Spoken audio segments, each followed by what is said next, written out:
Welcome to the Deep Violet podcast. I'm Vittoria and I speak with artists, asking them why they do what they do and how they got to this point. For this episode, I spoke with Sara Khan, who is a Vancouver-based artist. She was born in England in Birmingham, but is originally from Pakistan, where she grew up and lived in Lahore. She got her Bachelor of Fine Arts there at the National College of Art. She's now lived in Vancouver for over 10 years and is an integral and valuable part of the art scene there. In 2018, she did the Vancouver Mural Fest.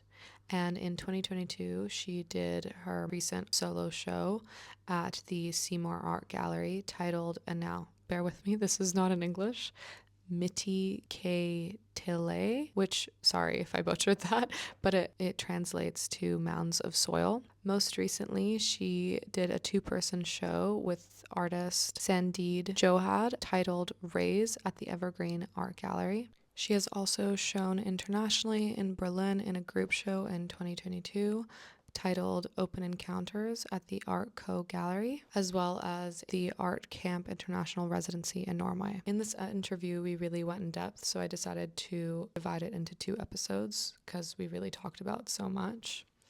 She touches almost every medium from watercolor, her primary medium, to ceramics, textile, and so much more. She creates these fantastical works which feel as if she's passing on wisdom and teaching us something through the world she creates and the creatures she creates. The work is delicate, yes, has a powerful presence, and learning about her process and creative journey was such an honor. I really hope this episode reminds you and all of us the power of fictional narratives. I hope you enjoy the episode. Speaking kind of opportunities and all that, what do you think is a successful artist?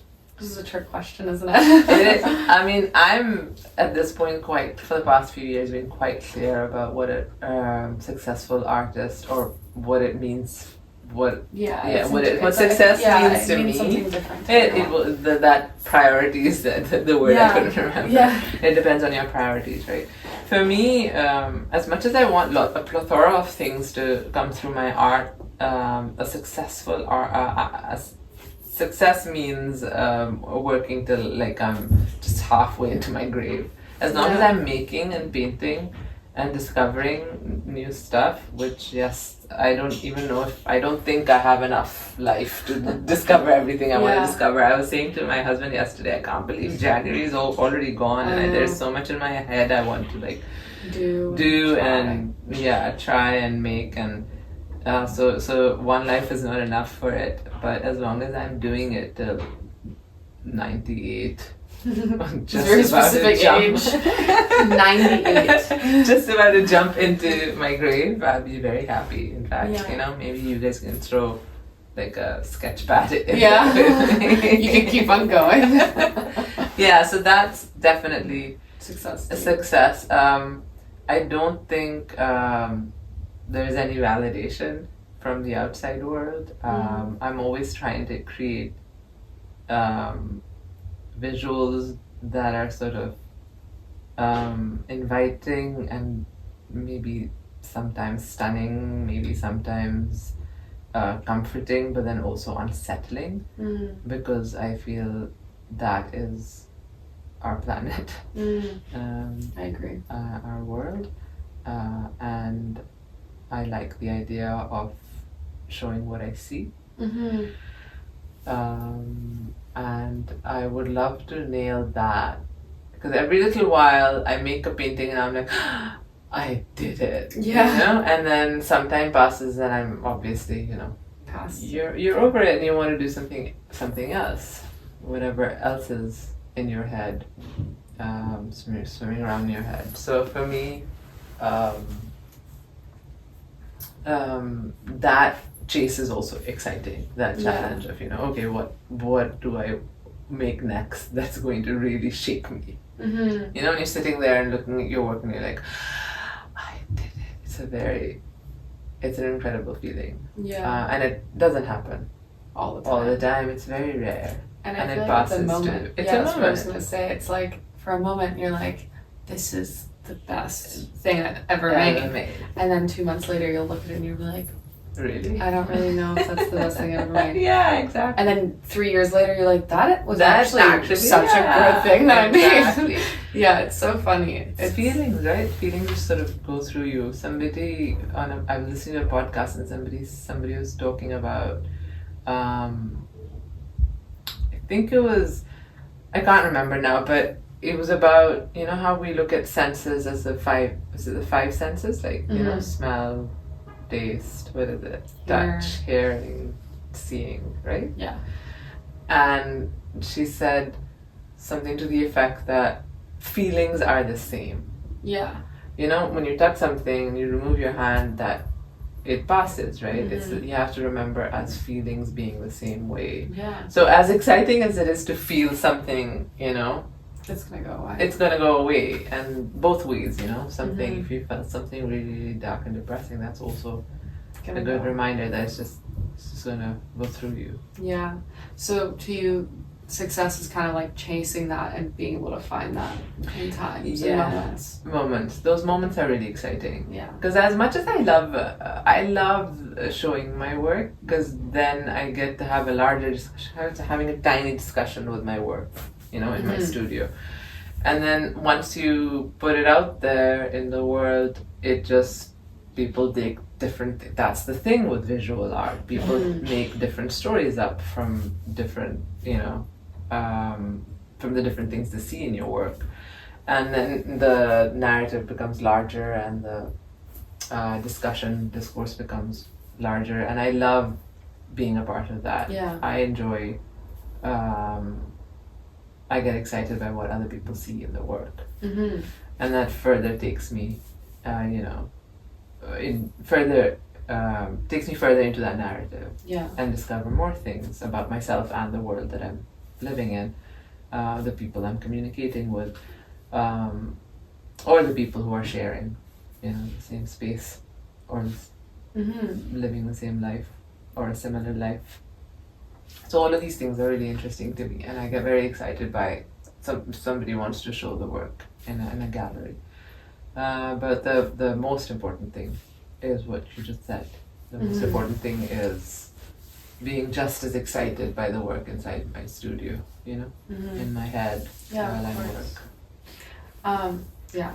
Oh, I really agree with that. But so we kind of talked about what brought you here, kind of how you feel about it. But now just talk a little bit about the actual rituals and routine around it. First question with that is, do you have a sketchbook? Which I'm assuming you do. Yes, I love sketchbooks. I think I've always loved the idea of journaling, and I say the idea of journaling because when I was younger I really wasn't consistent with it. I liked the idea more than the actual journaling. I probably liked sticking things in there, like scrapbooking and that kind of thing, which is also a part of it. But as my practices becomes more solid, I realized I love drawing, I love sketchbooking. So at some point I was just doing it without thinking about it, but in more recent years I realized, you know, like I have a huge stack of sketchbooks. Oh, that's so beautiful. I love them. I love writing in them. I love drawing in them. I now have notebooks where I just jot down notes and have the sketch. Otherwise, the sketchbooks were finishing way too quickly. Yeah. Because I'd scribble in them too much. And then now my kids take my sketchbooks and start drawing in them, and then I'm even more frustrated because they finish even quicker. But yeah, I love drawing. So I do love sketchbooks. I'll draw from observation. I'll draw whatever's in my head, and that is actually that's why I always have something new to paint. Yeah, because it comes from sketchbooks. Yeah, so kind of like linked with sketchbooks, I think, is the studio. So what balance do you find? Obviously, you have a home studio. Yeah. So it must be very specific to you. But what balance do you find between studio life and non-studio life? Yeah, I used to have zero balance before I had my kids. there was no balance. I always wanted to be in the studio, especially because once I moved here from Pakistan, Lahore is a very social place. So everybody would just drop into each other's houses, and that's another thing that I've always loved, other than time in the studio for painting. I've always enjoyed sitting with like-minded people, like family, friends, and blabbering away. I love, talking with, and just like we call it gup shup, just chatting with friends and blabbering about useful things, useless things, whatever. So I was always distracted by that. And then when I moved here, this was all like studio, other than like obviously Abid and I were getting to know each other more, but I realized how much I loved spending time doing this, how distracted I was back in Lahore, and now I can really focus. So now though, after having kids, initially I was I'd fight myself on this and get frustrated that I didn't have enough time in the studio. But after Marzia's first year, I realized, oh my god, this passes way too quickly. So now I'm not too bothered I'm not too bothered about how much time I have. As long as I get about an hour every single day, I'm happy with it. Sometimes I get a little more. Sometimes, Abid and I've chilled out after the kids have gone to bed, watched something, eaten some dessert or something, and then I'll come back into the studio. That really does screws with my sleep though, and I love sleeping. But it's fine when I really I'm focused. Yeah, when I'm really called to it, I'll just come and draw later at night. But I do, once Abid's done all work, I do get like that hour. He's paying the bills, so his work has to come first. And I don't want to take over this task of paying bills, because then it really changes everything. Sucks the life out of you. I've tried doing it in the past, and it's harder for you to make. It's very hard for me to make without pressure. I'm not one of those people who can work well under pressure. Like because I just did a 2-person show I saw with Sandeep. The closer the deadline got, the more she got like excited. And worked, to finish. But I'm not like that. No. I don't need a deadline. A deadline actually just makes me anxious. Because I'm just consistent and working. That's probably why I'm consistent working all the time. Anybody who wants to do a show, I'm like, okay, I have a lot of work. I have lots of work. Yeah. I don't like the idea of, having to do it right before a show. Yeah.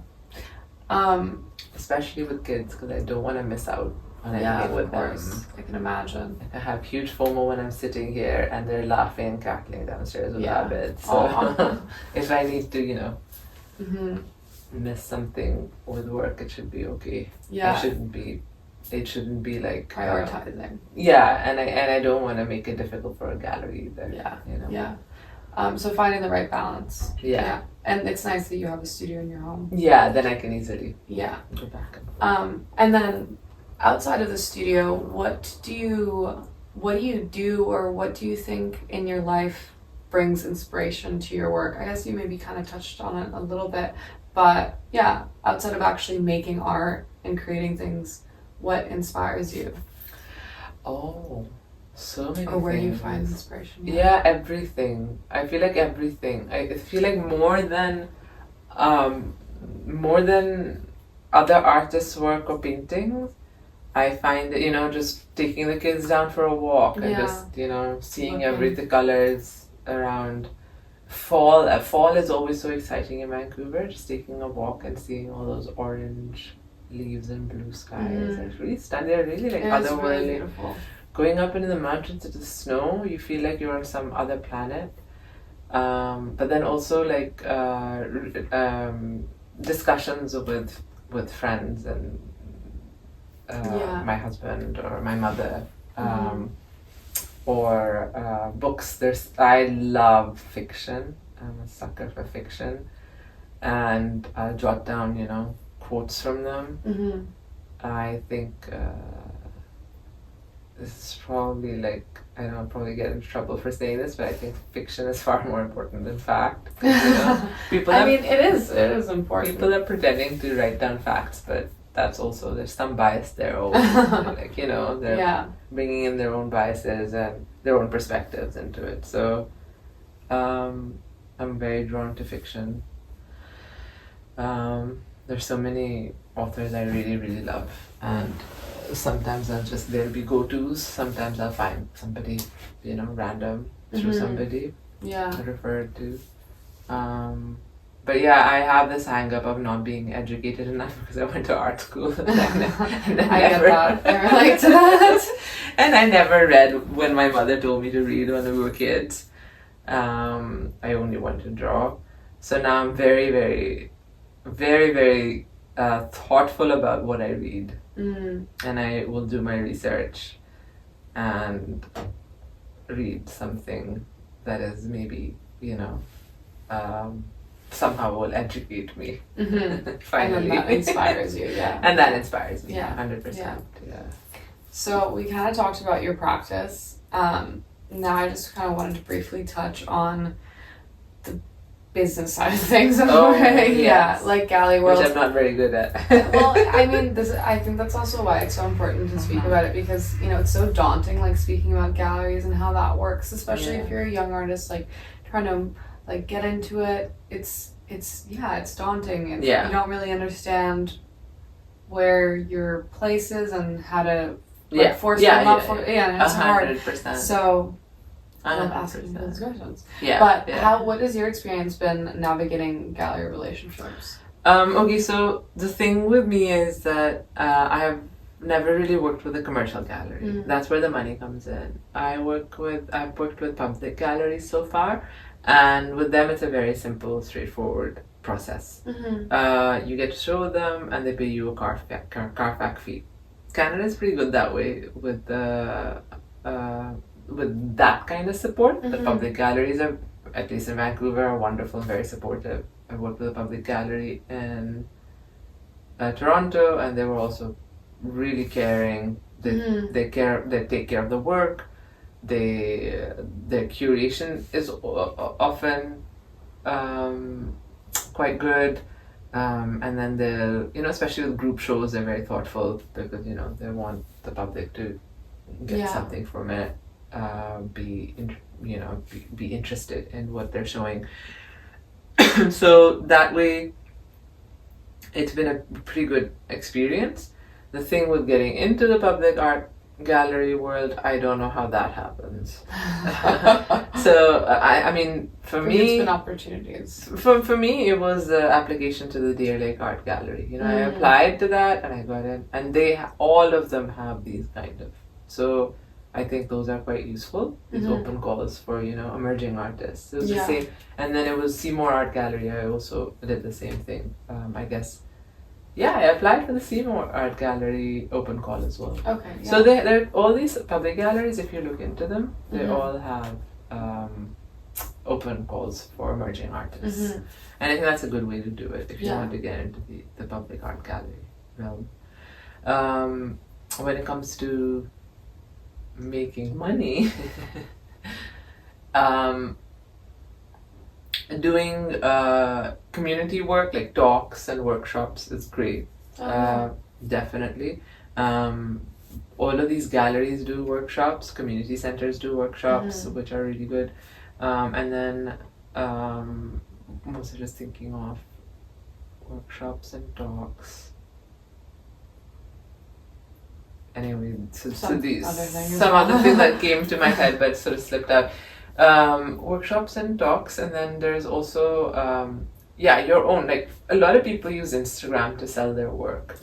I don't like putting my work online like that, but that's a very personal preference, and that's more to do with I don't want the work to be seen as an object, in the sense that, you know, there's another word for it, like, you know, I don't want it to be seen as they're not like that in the sense they're you want not. it to be more of a personal thing rather than just be like, oh, let's match this to my carpet. Yeah, exactly. Decorative. Objectified. I don't want it to be objectified. I don't want it to be decorative only. Yeah, there's a word for it.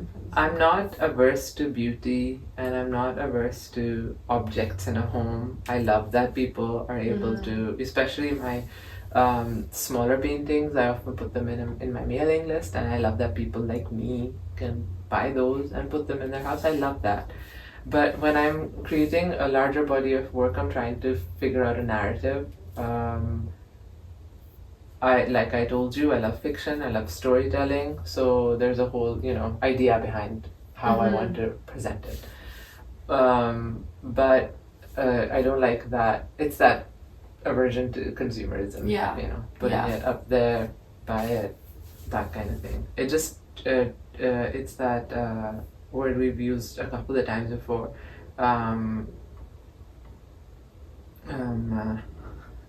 Priorities?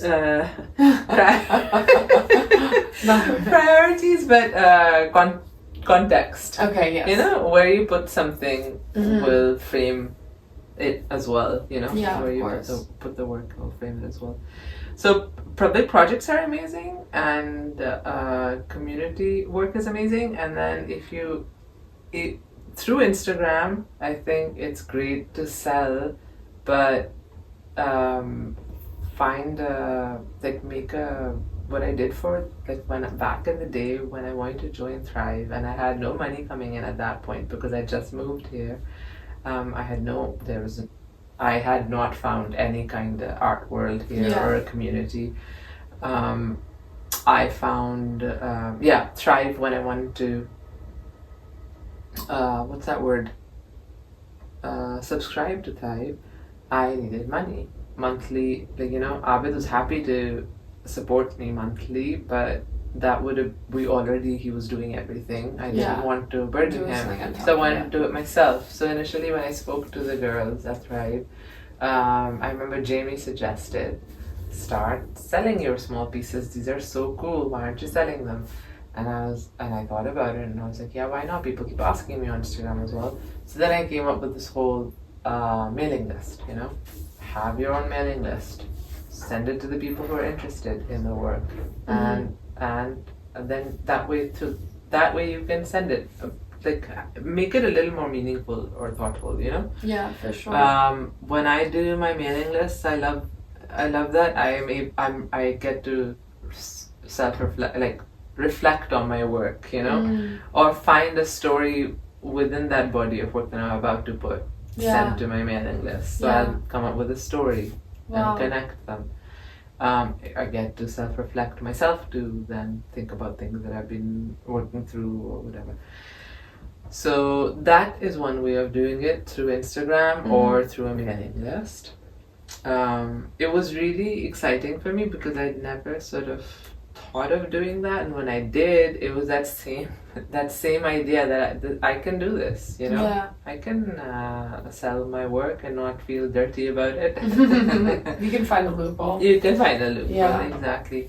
You have to support yourself, right? Yeah, you have to find a way. There's no way we can live without working or selling. And I guess you kind of spoke about social media, but I was wondering what you think art galleries think about social media. They used to judge in the beginning when I started.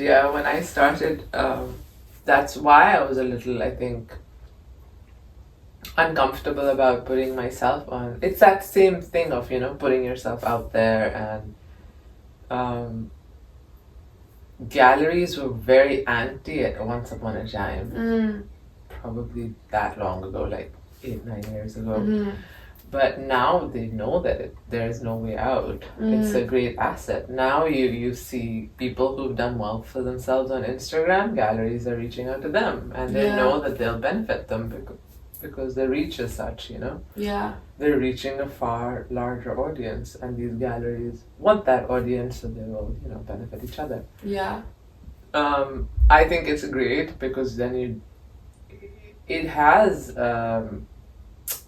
opened up the space for all sorts of artists. You know? Yeah, for sure. You don't have to find a gatekeeper, beg them to let you in. Yeah. Anybody can make their work and put it out there. Yeah, And for if it's sure. good and it resonates with some gallery, they might, reach them, because there is a gazillion galleries out there, and they all have different requirements, different things, different work they're interested in. Mm-hmm. Some galleries are very shop-like, Mm-hmm. they're interested in buying and selling. Some galleries are more, Yeah. more thoughtful about how they approach a show or whatever. So those people will connect with those people. Yeah. So do you think their like a view on social media has kind of changed to a point where they're like, yeah, well, it's obviously people are obviously gonna be on social media, and at least it'll get a bigger reach. But it started off a little uncomfortable. Yeah. The serious artists didn't put their work on Instagram. Yeah. I think that's how. Yeah. That was the feeling in the beginning. But it's changing. Yeah, they've had to. Yeah. They always for have sure. to catch up. So we have the last few questions Yeah. here now. The first last question is, why did you say yes to this interview? You just came across really. You came across present. Oh, I'm glad. You came across present. I like I said to you also, I really enjoy talking about my work. Yeah. As you can probably see now, I really That's enjoy lovely. talking. Yeah, no, it's lovely to hear. I'm a bit of a blabberhead. I have to tell people who talk to me about my work to tell, podcasts and interviews and talks, I have to tell them beforehand. I should have told you as well. No, I it's talk a beautiful lot, hearing so. about your work. It's No, but you know beautiful. how, I talk a lot, so you have I to talk a lot too. so So you're I good. ramble. So you have to tell me to stop. But no, you came across really lovely. Your message was really lovely. Oh, I'm glad. I mean, a guy married me because of his message. So the message is really the getting message- okay. Messages have to be written well. I'll keep that in mind. Okay. Clearly, the messages have to be Okay. well written. I'm glad I wrote a nice message. The next one I is, think you'd interacted Oh, yeah. with me before as well. yeah, maybe you had, well, I I mean, think you shared photos of the bath show. yeah, I did, for Yeah. sure. So I scrolled back and I saw that you'd interacted before, yeah. and I think it's just nicer when somebody has shown interest before, because with a lot of the spam stuff that comes through, it Yeah. seems like they haven't done any research Mhm. and they're just randomly sending the same message to everybody. Yeah. So No. that means something. Yeah, I the one thing that I wanted with this project is I really wanted to hand pick every single artist. So really honestly, Honestly. not saying that there aren't the artists that I don't message aren't artists that I love or Yeah. support, but the people that I decided to interview are people who I really, really like. You really connect I'm with very them. interested. I Yeah. really want to hear what you have to say, and I feel a certain connection to your work. You know what I mean? Yeah, that's how it should speaks be, to by me, the way, you know? because then Yeah. you're true to what you're doing. Yeah. You're true to your project. Yeah, exactly. And if I had to ask people a bunch of questions and I'm half interested in their work, or does it really interest me, or I don't feel connected to it, then it just No point. the interview Yeah. wouldn't go very well. No. And then, do you suggest this career? I 100% do. Yeah, I think I genuinely believe that creativity of any sort is one of the most important things for us as humans. I think it has enormous healing qualities. Yeah. And I think everybody should get a chance to create. I know so many people in my family who would have really benefited from any kind of creativity, whether it's music, dancing, singing, painting, whatever. I think they would have really benefited. I think their life would have been far better if they had gotten that chance, because the previous generations didn't get that chance either, because they were just stuffed in these boxes. They should be doing this, that, and the other. Like my own dad, I think he would really, but that's all sorts of making. Writing, all sorts of making. dance, all of them. Yeah. Some people are really creative bakers, and for sure. So anything. Dance, I think. Dance personally, I think has really great benefits. Yeah. somebody asked me what I'd be if I wasn't an artist, I was like, whether the dance community accepted me or not, because I'm tall and awkward, I definitely would have been a dancer. I would also love to dance, right? But I don't have much of that skill. It's my limbs that just go everywhere. Me too, honestly. But yeah, creativity, I think, I always, and this is a bit weird because I have never played a sport in my life, but in retrospect, I feel like sports and creativity should be the main focus of schools. Oh, I agree. 100%. I don't think, it's moving your body and moving your mind, you know? That's it. No, I agree. And I never listen to my parents, so my children will probably not listen to me when I tell them to play, although Abby was quite sporty, so I don't know. maybe. I think it's lead by example. Your kids are going to see you make art and they're going to be like, huh, that looks fun. Yeah. Now I want to do that. Art is still an easy thing to get kids into. Yeah. But I meant like sports. Oh, but yeah. their dad has always played lots of sports. Yeah. So hopefully It's they'll lead by get example. into it. Yeah. He can do that exampling. And then what are 3 just like bullet points of qualities, 3 top qualities you think you need to be an artist? 3 top qualities. Mm-hmm. That's a good one. Thank you. For me, the biggest thing that I feel has always kept me constant and consistent is discipline. Maybe people don't associate that with I creativity, but I think that's how do. your brain sort of keeps in it and keeps working on it. So discipline is a big one for me. Discipline, and then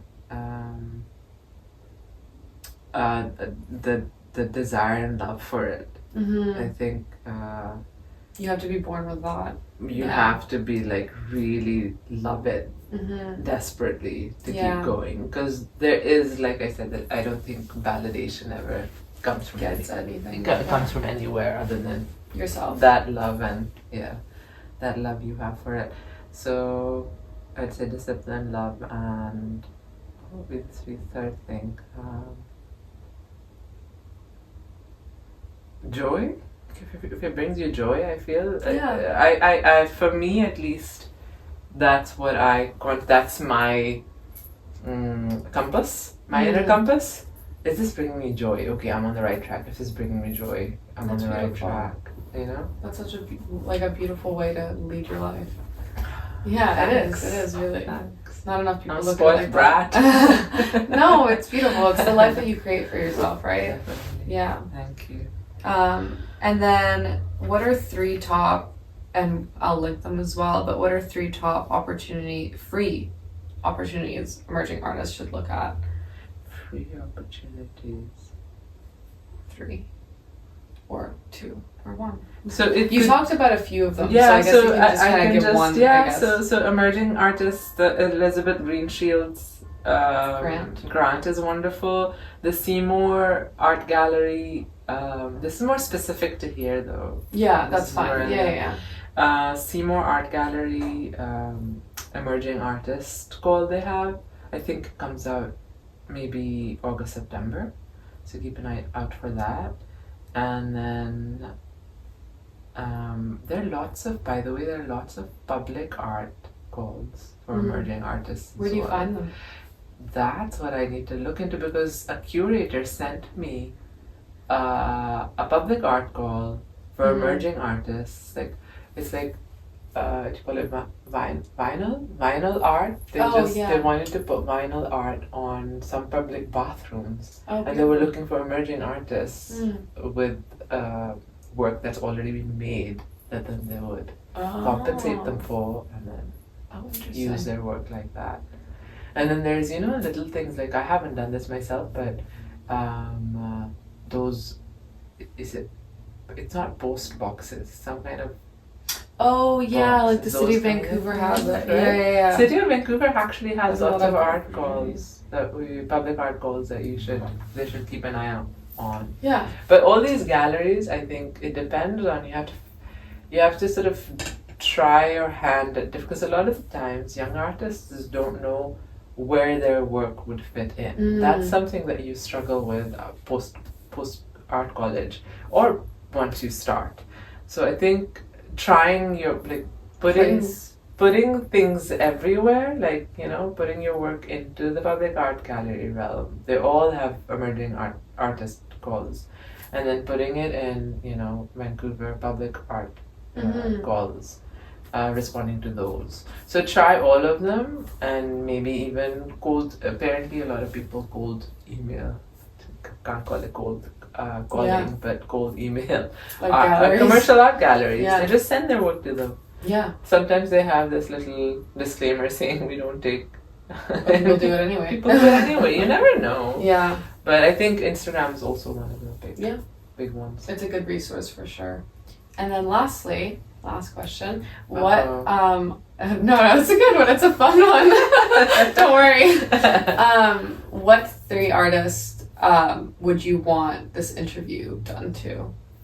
What 3 artists, sorry? Would you like this interview? Like, would you like this type of interview to be done to? Oh, what other artists? Yeah. They can be alive or dead.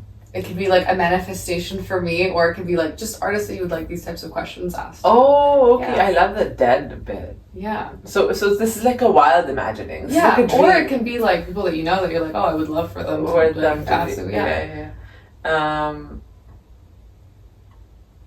I would love this kind of a conversation done with maybe Marlene Duma. I really like Marlene Duma. I know really. Yeah. So some of those artists who I haven't, because I've heard a podcast about her work, but I haven't. Sorry. Another artist. So my heroes, more than artists, I think, are authors. Yeah. So I would love for you to do this interview with somebody like, I don't know, Maya Angelou. Okay. Or I'll do it. yeah, or like there's so many, Arundhati Roy or Margaret Atwood. Okay. So yeah, one of those people would be, or even James Baldwin. I'll do Nagi it. I'll Muffin. make it I'm happen one day. They just keep coming. But yeah, somebody like that would be very exciting. I think that hang up that I'm not educated. I'm like, these people are. These people, and I would love to hear what they They're can my tell me. heroes. Yeah. So yeah, that's one artist, one author, and then one other person. I'm gonna regret not having thought about this before, because later I'll think of all these names. That's I wish okay. I told it for you. Who else?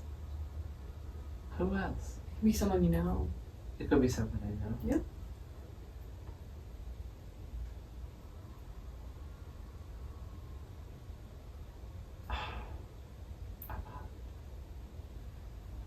I'm totally out. I'm saying I'm blanking. Okay. Oh, I love Kara Walker. Could Kara you Walker? do Kara Walker Okay. too? Yeah. That'd be really cool. Wonderful. Well, thank you so I mean, much. people we Yeah. know, there's so many. Like, Yeah, I know. There's so many. Sandeep, I've seen talks with her. Yeah. But that's more, Those are good. Those are a few. Those are a few, yeah. Um, And then there's so many who already have so many interviews. So you're like, I have to re-interview them. But my interviews would be the real oh, depth ones. Yeah. The deep ones, exactly. But yeah, no, thank you so much. It was honestly, you gave so much detail about your work, and it was really interesting. I really appreciated it. Thank you so much. I hope I didn't put you to sleep. I'm just No, happy not you're at still all. awake. This was lovely. I really like I said, I really love your work. So these are really genuinely questions that I really wanted to ask. And Yeah, I'm so glad I you were really able enjoyed to them, by answer. the way. Oh, I'm so glad. I was nervous. I was like, I What is she don't gonna know. ask me? No, less about that, but I do a lot of and I'm really awkward at you were the good. interview, on the video, so I was like, I don't know. No, you were great. Okay. You I always, that same thing, that same hang up, I feel like I'm not very articulate and my language skills are like, ugh. It's always hard for the people who've had like 2 languages. I feel that as well. I think it's also like, Yeah. I make so that I don't have to talk Yeah. a lot of the times. This should do it, but that's not how it is. Yeah. This No, I can't know. just do it. This can't just do it. So, It's hard. And then, do you have anything that you have coming up that you want to share or anything like that? Oh yeah, I have a couple of things coming up. I have a show right now up at Act Gallery in Maple Ridge, and then I have for the New Year they do these lanterns in Granville Island. Oh, beautiful. Yeah, these large lanterns. So one of my paintings, this one actually got Oh, chosen yeah. for one of the lanterns, and that starts 9th. It opens 9th February, and then something else. But I'm Well, I can forgetting. also link it. Yeah. Yeah. I think that's about it for now. And where can people find you? People can find me on Instagram at mindforking, and I have a website which is Sara-Khan at Sara-Khan.com. Perfect. Well, thank you so much, Sara.